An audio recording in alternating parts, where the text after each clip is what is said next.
Well, first of all, Mr. High Commissioner, thank you for all your efforts and for your testimony. Obviously, the humanitarian aid is incredibly important, and we support it. But let's face it, it's the Band-Aid. The cure is to getting rid of the Assad regime. Your comment, I wrote it down, staggering escalation of the refugee problem, doesn't indicate a metric that we're getting close to the inevitability of the regime falling. I hear a lot of talk that this is going to be inevitable, but is it?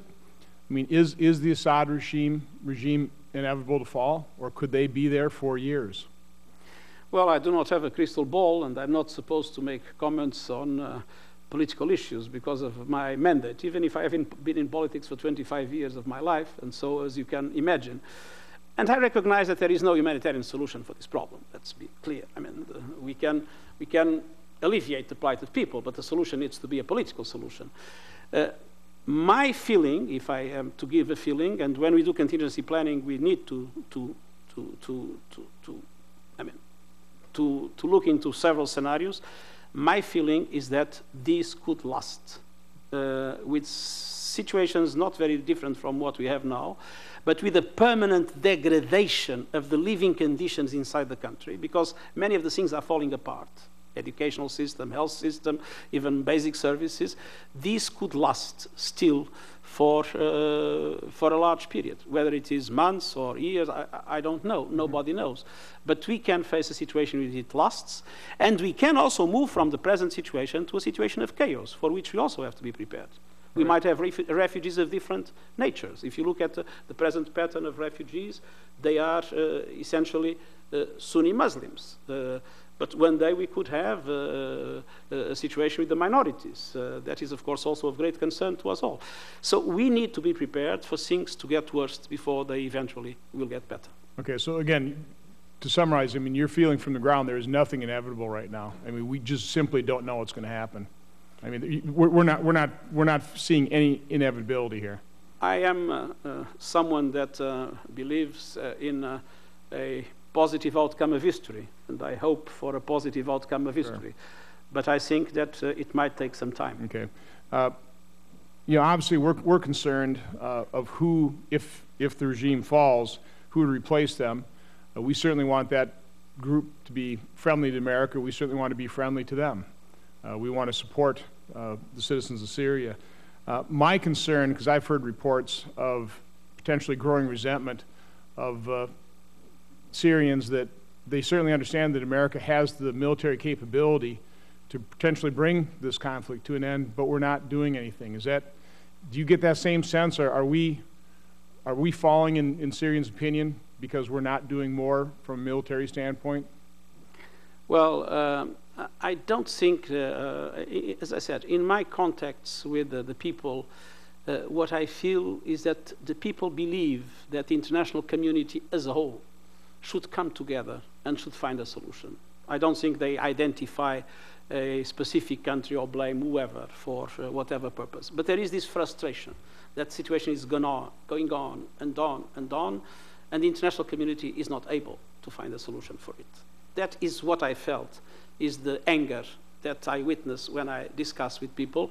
And they see me also as a representative of the international community, and sometimes they don't make easily the distinction between what is a strictly humanitarian work and what it is also a political involvement. And even when I try to explain, well, this is, I can understand your feeling, but this is not what I can provide. What I can provide is just some support to alleviate your plight. As I said, sometimes it's not easy to explain to people. Sure. So you sense a growing resentment on part of Syrians against the international community in general. Do you get a sense that America's involvement help is known at all? Or limited? I have no doubt that, I mean, all these people, we are not, this is not similar to, I'd say, a crisis in the Democratic Republic of Congo, and we are having one, by the way, in which tens of thousands of people cross the border to Uganda. These are people that have mobile phones. They listen to the news. They know what's in the internet. I mean, our convoy, our first convoy that went to the northern part of Syria, I saw it in the YouTube. and it was put in the YouTube by the Free Syrian Army. And I heard the general that was accompanying them explaining what he was doing, which means that people know what's happening. And so I believe that the effort that the US is making, namely what has been recently announced, and is perfectly known by the people. That doesn't mean that everybody likes or dislikes this or that thing, but I don't think this is one of the most well-informed, politicized, and engaged, to a certain extent, refugee communities I've ever seen. Well, that actually leads me exactly to my next line of questioning here. I certainly totally agree with Senator Boxer in terms of her concern about what's happening to young women, to children. I mean, the horrors of war. I want to talk about how do we get that information out? How do we publicize it? I mean, I certainly understand the power of the social media and internet, but is there a really coordinated effort, a documentary?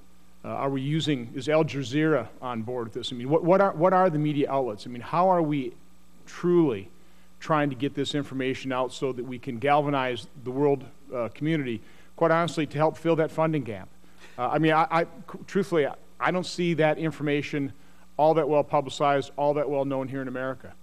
There were recently 3 very important reports from the IRC, from UNICEF, from Save the Children. I believe there are others being prepared, and I have to say, again, these are things that are discussed in the Arab media. We follow the Arab media carefully because, as you can imagine, it's vital to have a positive attitude towards the refugees, and there is a perfect conscience of the dramatic situation inside Syria. If there is conscience of something, even more than the situation of the refugees, is of the situation inside Syria. Al Jazeera, Al Arabiya, most of the other Arab channels have permanent debates, permanent news, permanent images coming from the inside, and as you can imagine, with extremely, extremely tough testimonies. Okay, thank you, Mr. High Commissioner.